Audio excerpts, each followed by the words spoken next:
Hey guys, welcome to Simply Iced. This week I made a unicorn cake for my cousin's daughter's birthday. If you want to make this cake, the things you'll need are a straight spatula and an offset spatula, piping bags or Ziploc bags, whichever you prefer, some piping tips. I'm using a 1M, a 2D, and just a smaller 1M piping tip. I'm going to be separating my cakes with a cake board, so to support it, I'm going to use some large straws. For the horn, I'm going to use an ice cream cone. And for the ears, I'm going to make those out of chocolate. For the frosting, my cousin just gave me these store-bought frostings to use, but you can use whatever icing you like.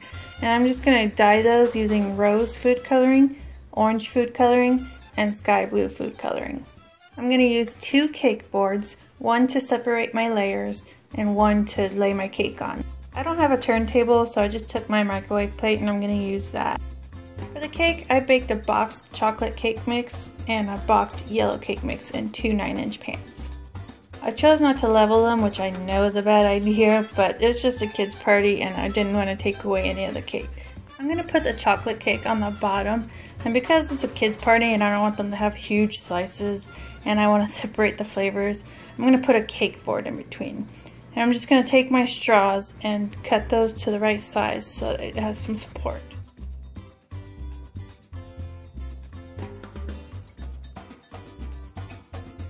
I started to do my crumb coat, but because I didn't level my cakes, there's some spaces. So I just put some icing in a piping bag and I'm just going to fill in all that space so it's easier for me to crumb coat it.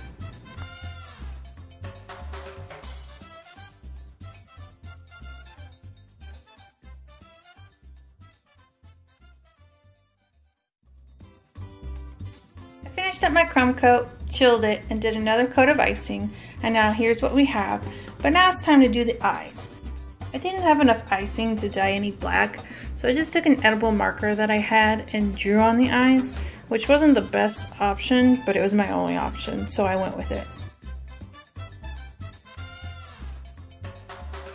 And now for the ears, I took my chocolate, melted it down, and put it in a Ziploc bag, and I'm just going to draw out the ears.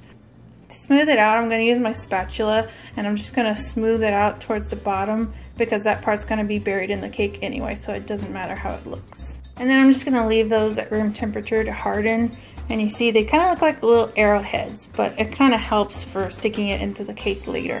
Now for the inner ear, I took some chocolate and I used my rose coloring to dye it pink. And I'm just going to use a spoon to drop on the chocolate and smooth it out to the size I want.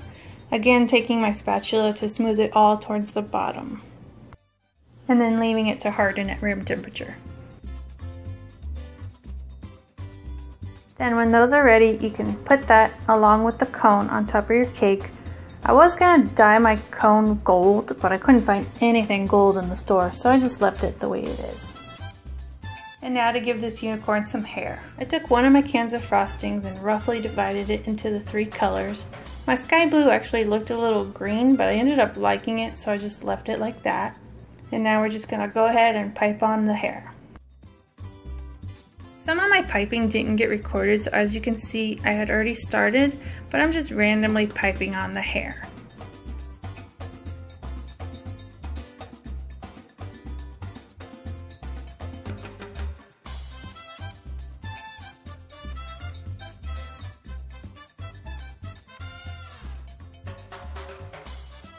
I'm not sure if it was just really hot in my house or if this icing just doesn't hold up well, but it was drooping off the sides as you can see, so I would use buttercream if I were to make this again on my own.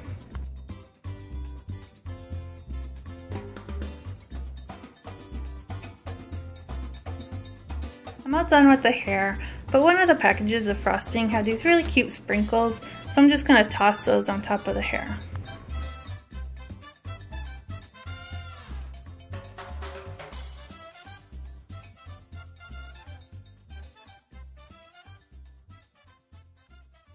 And there you have a unicorn cake. That's it for this week. Sorry I can't cut it, like I said, it's for a birthday party. But if you liked watching this video, hit that like button and please subscribe. And I'll see you next week. Bye bye!